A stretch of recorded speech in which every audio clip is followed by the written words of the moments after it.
இன்றைக்கு பட்ஜெட் கூட்டத்தொடரின் மீதான விவாதம் நடைபெற்றது. அனைத்து உறுப்பினர்களும் அவங்கவுங்க கருத்தை சொன்னாங்க. தேசிய முற்போக்கு திராவிட கழகத்தின் சார்பாக நான் பேசும்போது, இன்றைக்கு உலக கதர் தினம். அதற்காக நமது சுதேசி போராட்டத்தை துவங்கிய காந்தியடிகளுக்கும் சுதந்திர போராட்டத்தில் போராடி நம் நாட்டுக்கு சுதந்திரம் வாங்கி கொடுத்த தலைவர்களையும் நினைவு கூர்ந்து, அந்த கதர் ஆடை தமிழ்நாட்டின் பாரம்பரிய உடை, அதை குறித்து நான் பேசி அதுக்கு உதாரணமாக வாழ்ந்த நமது தலைவர் கேப்டன் அவர்கள் வாழ்நாள் முழுவதும் கதர் ஆடையை மட்டுமே உடுத்தி அவர் தன் வாழ்நாளில் ஒரு சிறந்த ஒரு எளிமையான உச்ச நட்சத்திரமாக இருந்த காலத்திலிருந்து, தலைவராக இருந்த காலத்திலும் இருந்து கடைசி இறுதி மூச்சு வரை கதர் ஆடையை தவிர வேறு எந்த ஆடையும் உடுத்தாமல் அந்த கதர் ஆடையின் அடையாளமாக வாழ்ந்தவர். நெசவாளர்களுக்கு ஒரு பிரச்சனை வரும் பொழுது மற்ற கட்சிகள் ஏதோ கஞ்சி தொட்டியும் பிரியாணியும் போடும்போது தலைவர் கேப்டன் அவர்கள் நெசவாளர்களின் உற்ற தோழராக நண்பராக இருந்து 10 லட்சம் ரூபாய்க்கு மேல் அந்த கதர் ஆடைகளை வாங்கி தமிழ்நாடு முழுக்க ஏழை எளிய மக்களுக்கு இலவசமாக அந்த கதர் ஆடைகளை கொடுத்தார். எப்போவுமே சொல்லுவாங்க, ஒரு நாட்டுக்கு ஒரு மனிதனுக்கு எப்படி 2 கண்கள் முக்கியமோ அதுபோல் ஒரு நாட்டுக்கு விவசாயமும் நெசவும் தான் 2 கண்கள். அந்த நெசவை முக்கியமாக கொண்ட இந்த கதர் தினத்தில் அனைவருக்குமே கதர் தின வாழ்த்துக்களை நான் சொல்கிறேன். தமிழ்நாடு மக்கள் அதை ஃபாலோ பண்ணணும்னு நான் கேட்டுக்கிறேன். இன்றைக்கு பட்ஜெட் குறித்து நம்ம பேசும் பொழுது நிறைய விஷயங்கள் நம்ம பேசணும். அதில் டெண்டர் சீக்கிரம் கால் ஃபார் பண்ணுங்கள், மாவட்ட ஆட்சியர்களுக்கு நீங்கள் ஆர்டர் கொடுங்க, சீக்கிரமாக எங்களுக்கு ஒவ்வொரு தொகுதிக்கும் ஃபண்ட்ஸ் ரிலீஸ் பண்ணாதான் தொகுதியில் இருக்கும் நம்மளுடைய வேலைகளை நாங்கள் தொடங்க முடியும் என்பதை நான் கேட்டுக்கொண்டேன். அதே போல் இன்றைக்கி மழை வந்து அங்கங்கே நெல் மூட்டைகள் திறந்த வெளியில் கிடக்கு, எல்லாம் முளைத்து இன்றைக்கி பயிராகின்ற நிலைக்கு மாறிடுச்சு. அதுக்கெல்லாம் உடனடியாக பாதுகாப்பு கிடங்குகள் உருவாக்குங்கள், அந்த நெல்மணிகளை பாதுகாக்க வேண்டும்.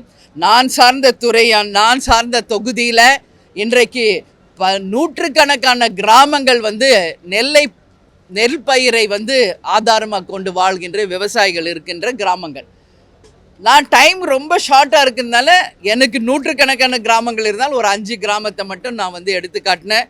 அதில் வந்து சாத்துக்குடல், கார்குடல், கருவேலங்குறிச்சி, வயலூர், சின்ன பரூர் என்ற சில கிராமங்கள் பேரை சொல்லி எல்லாமே திறந்த வெளி நெல் மூட்டைகள் வந்து நினைந்து இன்றைக்கு எல்லாம் வீணாகின்ற ஒரு நிலைமை இருக்குது. அதற்கு உடனடியாக தீர்வு செய்யணும். மழை வரும் பொழுதே நாம் எப்போ பாரு மேகதாது அணை அடுத்த ஸ்டேட்டையே நம்பி இருக்கோம். நான் முதல் டே எப்படி சொன்னனோ அதை தான் இன்றைக்கும் சொன்னேன். நமக்கு கிடைக்கும் மழை வரம், அந்த வரத்தை நாம் வந்து பாதுகாக்கணும். தூர்வாருங்க, கிடைக்கின்ற மழையை சேமிக்கணும், தடுப்பணைகளை கட்டுவோம். நாம் ஒவ்வொருவரும் ஒன்று கூடினால் தமிழ்நாட்டை நீர்மிகை மாநிலமாக மாற்ற முடியும். அதனால் நிச்சயம் அதுக்கான வேலையை இந்த ஆட்சி தொடரணும் என்று சொன்னேன்.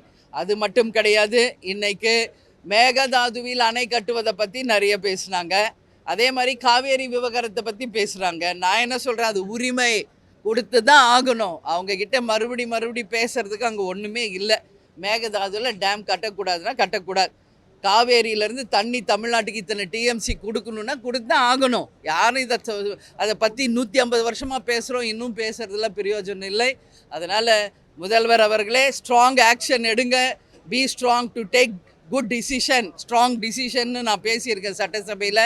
எல்லாரும் தமிழ்நாட்டுக்காக, தமிழக விவசாயிகளுக்காக ஒன்று கூடுவோம்.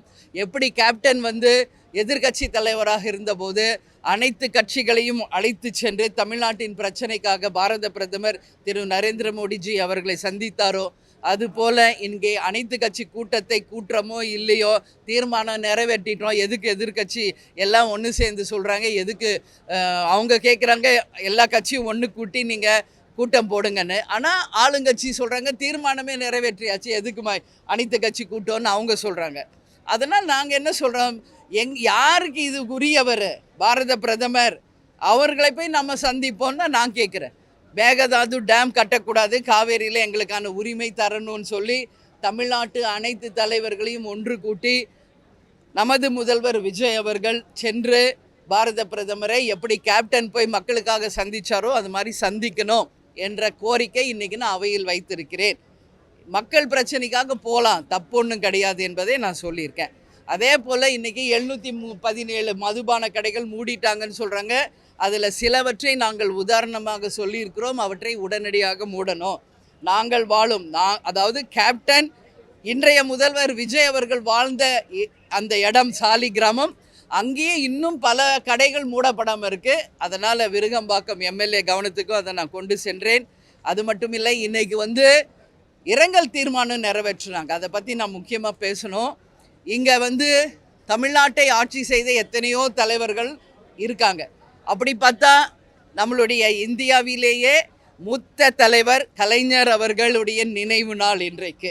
அப்படி ஒரு சில குறிப்பிட்ட முக்கியமான தலைவர்கள் நினைவு நாள் வரும்போது அவை கூடுகின்ற நேரத்திலே அந்த தலைவர்களை நினைவு கூர்ந்து நாம் அவர்களையும் அந்த சட்டசபையிலே மரியாதை செலுத்துவதை நினைவு கூற வேண்டும் என்ற கோரிக்கையை நான் வைத்திருக்கிறேன். இன்றைக்கு கலைஞர் அவருடைய நினைவு நாள், அதை செய்திருக்கணும் அப்படின்னு சொன்னேன். அப்போ அவைத்தலைவர் சொன்னார், பரிசீலனையில் இருக்கிறது, உறுதியாக இனி வரும் காலங்களில் இந்த மாதிரி முக்கியமான தலைவர்களுடைய நினைவு நாளை சட்டசபையில் நிச்சயம் நாம் நினைவு கூறுவோம் என்று சொல்லியிருக்கிறார். என்னுடைய நன்றிகளை அவருக்கு தெரிவிச்சிருக்கேன்.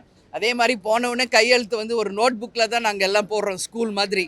அதை பயோமெட்ரிக் பண்ணி இன்றைக்கி நியூ டெக்னாலஜியாக அதை பண்ணணும் அது அப்படின்னு நான் கேட்டிருக்கேன். எப்படி பார்லிமெண்ட்டில் போடுறாங்களோ அது மாதிரி. அதே மாதிரி தண்ணி நான் கேட்டேன் அன்றைக்கி, தண்ணி பாட்டில் எல்லாருக்கும் கொடுங்கன்னு. அண்ணன் ஓபிஎஸ் அது வேணான்னாரு. அதை அண்ணன் வச்சு நான் பேசினேன். அப்புறம் அதுக்கு சொல்லிட்டார், நான் தடை சொல்லலை, நீங்கள் கொடுக்கலாம் அப்படின்னு சொன்னார். அது கொஞ்சம் நேரம் காமெடியாக இருந்தது. ஏன் அதை நான் சொன்னேன்னா, அது ஒரு சுத்தமான சுகாதாரமான ஒரு தீர்வு. அவை காவலர்கள் எல்லாம் அப்படியே தவழ்ந்து ஒரு டேபிளாக டம்ளரில் தண்ணி குடிக்கும்போது நம்மளுக்கே அது கஷ்டமாக இருக்குது. ஒரு ரூமில் ஒரு நம்மளுடைய சட்டமன்ற உறுப்பினர்கிட்ட ஒரு பாட்டில் வச்சா வேலை முடிஞ்சது. அதனால் அதை கேட்டிருக்கேன், நிச்சயம் பரிசீலனை செய்கிறேன்னு சொல்லியிருக்காங்க. உங்களை மாதிரி கேமராமேன்ஸ் ஒரு 5 பேர் அப்படியே பாவம் நின்ன இடத்துல அப்படியே நிற்கிறாங்க. மற்றவங்கெல்லாம் அப்படி போகிறாங்க வர்றாங்க, ரிலாக்ஸ் பண்ணுறாங்க, தண்ணி குடிக்கிறாங்க. ஆனால் அந்த 5 கேமராமேன் மட்டும் நின்ன இடத்துல நிற்கிறாங்க.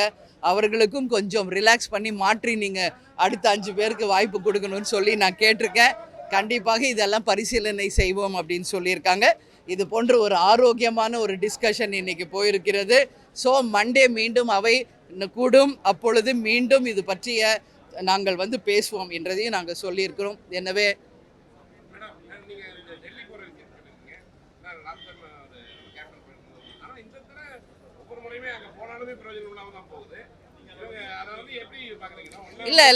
இல்லை இன்னைக்கு மெயினஸ் இல்லை, சட்டமன்ற உறுப்பினர்கள் பேசினது உங்களுக்கு சொல்கிறேன். அங்கே எல்லா எதிர்கட்சியும் ஒன்று கூடி அவங்க ஆலோசனை பண்ணும்போது அவங்க ஒற்றுமையை காமிக்கிறாங்க. பட் தமிழ்நாடுல அது இல்லைன்னு சொல்கிறாங்க. இல்லை, ஆமாம் ஆமாம் ஆமாம் இல்லை, நம்ம இது 150 வருஷ பிரச்சனை, இன்னைக்கு நாளைக்கு பேசுகிற பிரச்சனை இல்லை. நீங்கள் சட்ட ரீதியாகவும் ஸ்ட்ராங்காக ஸ்டெப் எடுங்க. மேகதாதுல அணை கட்டக்கூடாது என்பதிலையும் ஸ்ட்ராங்காக நில்லுங்க. அதே போல் இன்றைக்கு ஏன் நம்ம நடுவன் நம்ம சென்ட்ரல் கவர்மெண்ட் அணுகணும்னு நான் சொல்கிறேன்னா, இதற்கு தீர்வு அங்கே தான் இருக்குது. தமிழ்நாடுல இதுக்கு தீர்வு வராது. ஏன்னா இது 2 ஸ்டேட்டோட பிரச்சனை. அப்போது இங்கே எல்லாரும் ஒன்று கூடி நம்ம போய் பாரத பிரதமரை பார்த்து ஒரு அழுத்தம் கொடுக்குறப்போ ஒரு நிச்சயம் அதுக்கு ஒரு இம்பேக்ட் இருக்குன்றதான் என் கருத்தை நான் சொன்னேன். நிச்சயமாக நான் தான் டே 1லேருந்து சொல்கிறேனே, அவரும் ஃபஸ்ட் டைம் சிஎம், நீங்களும் ஃபஸ்ட் டைம் சிஎம். நீங்கள் வாங்கன்னு அழைக்கிறார், போங்க, என்ன தப்பு? விட்டு கொடுத்தார் கெட்டு போனதா சரித்திரமே கிடையாது. யாருக்காக போகிறோம்? மக்களுக்காக போகிறீங்க, விவசாயிகளுக்காக போகிறீங்க, போய் பேசுங்க. என்ன ஆயிடுச்சு? அப்போ முதல்வர் பேசுகிறப்ப சொன்னார், அங்கே போகும் பொழுது நான் போகணுன்னு முடிவு பண்ணோம், போகும்போது அவமரியாதை பண்ணிட்டா என்ன பண்ணுறதுன்னு. அப்போ தான் நான் சொன்னேன், அப்படி இங்கே தான் நம்ம எதிர்கட்சிகள், எதிரி கட்சி யாரும் இல்லை. அப்படி நீங்கள் தமிழ்நாடு ரெப்ரசன்டேட்டாக நீங்கள் கர்நாடகா போகும்போது உங்களை யாராவது அவமரியாதை செய்தால் ஒட்டுமொத்த தமிழ்நாடும் உங்கள் பின்னாடி நிற்கும். எங்கள் முதல்வரை நீங்கள் எப்படி அவமானப்படுத்த முடியும் என்று அன்றைக்கி ஒட்டுமொத்த தமிழ்நாடு உங்கள் பின்னாடி நிற்கும். ஸோ நீங்கள் போங்க, டேக் ஸ்ட்ராங் டிசிஷன் அப்படின்னு தான் நான் சொல்லியிருக்கேன். பார்ப்போம் என்ன நடக்குது.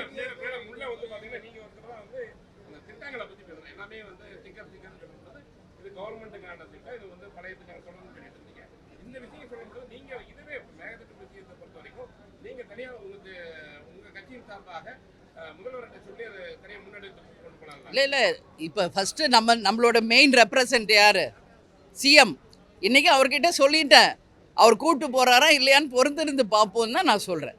ஏன்னா முதல்ல அவங்கக்கிட்ட சொல்லணும், சொல்லிவிட்டு அவர் செஞ்சால் எல்லா கட்சியும் அவரோடு செல்வதற்கு தேமுதிக தயார்.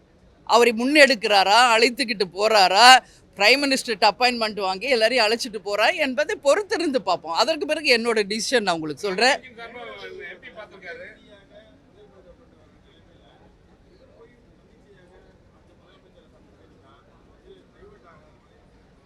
அப்படி கிடையாது. அப்படி பார்த்தா இதுக்கு முன்னாடி எத்தனை சிஎம் நம்மளுடைய புரட்சி தலைவர் எம்ஜிஆர் போய் சந்திச்சிருக்காரு.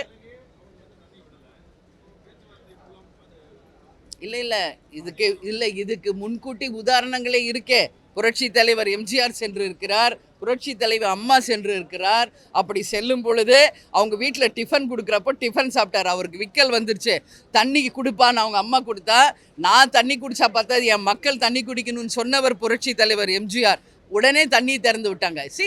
எல்லாமே நம்ம பாலிட்டிக்ஸாக எடுத்துக்கூடாது. சில எமோஷன்ஸும் இருக்குது, சிலவை மனித நேயத்தோடையும் இருக்குது. அணுகிறதுல தப்பு இல்லை என்பதான் என் கருத்து. அதனால் என் கருத்து எல்லாரும் கேட்கணும்னு நான் சொல்லி, என் கருத்து தேமுதிகவின் கருத்து.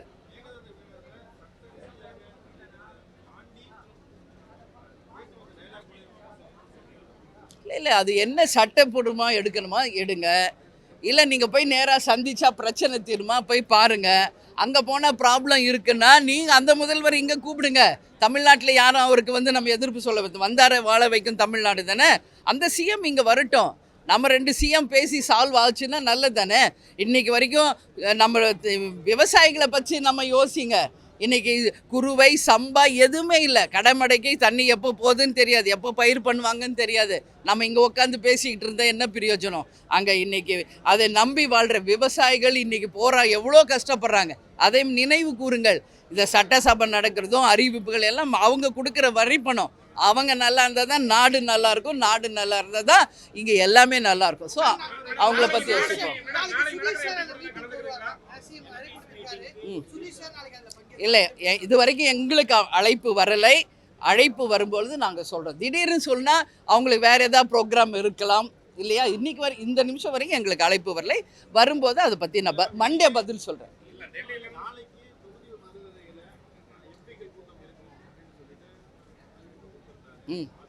இல்லை, நாளைக்கு சாட்டர்டே சண்டே எனக்கு தெரிஞ்சு லீவ் தாங்க. ஃப்ரைடே வரைக்கும் தான்.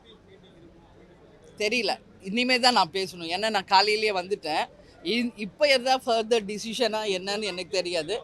அதான் தெரியல. நான் போய் பேசிவிட்டு இதுக்கான பதில் உங்களுக்கு மண்டே நான் சொல்கிறேன். Okay sir? இல்லையா, எனக்கு தெரிஞ்ச விஷயத்த நான் பேசுவேன். இன்னும் நான் மார்னிங்கே இங்கே வந்துட்டேன். சுதீஷ் பார்லிமெண்ட் போனாரா, அங்கே என்ன பேசுனாங்க, நாளைக்கு மீட்டிங் இருக்கா இல்லையா, எதுவுமே தெரியாமல் நான் பதில் சொல்ல முடியாதுல்ல. எதுங்க இங்கே நம்ம சிஎம் அழைச்சிருக்காரு. எல்லா எம்பிஸ் அனைத்து கட்சி எம்பிஸை கூப்பிட்டுருக்காரு மீட்டிங்க்கு. புரியுதுங்களா? அதுதான் இன்னைக்கு சுதீஷ் டெல்லியில் தான் இருக்காரு, இன்னும் இங்கே வரவில்லை. நான் என்ன சொல்கிறேன், திடீர்னு அழைக்கும் போது அவங்க நான் சொல்கிறேன் 15 நாளாக அவங்க எல்லாருமே டெல்லியில் தான் இருக்கிறார்களே. எல்லாரும் டெல்லியில் தான் இருக்காங்க. இந்த சாட்டர்டே சண்டே அவங்க பர்சனலுக்காக அவங்க டிசிஷன் எடுத்துருக்கலாம், தெரியாது. அதனால தான் நான் சொல்கிறேன் wait and see. Okay, thank you.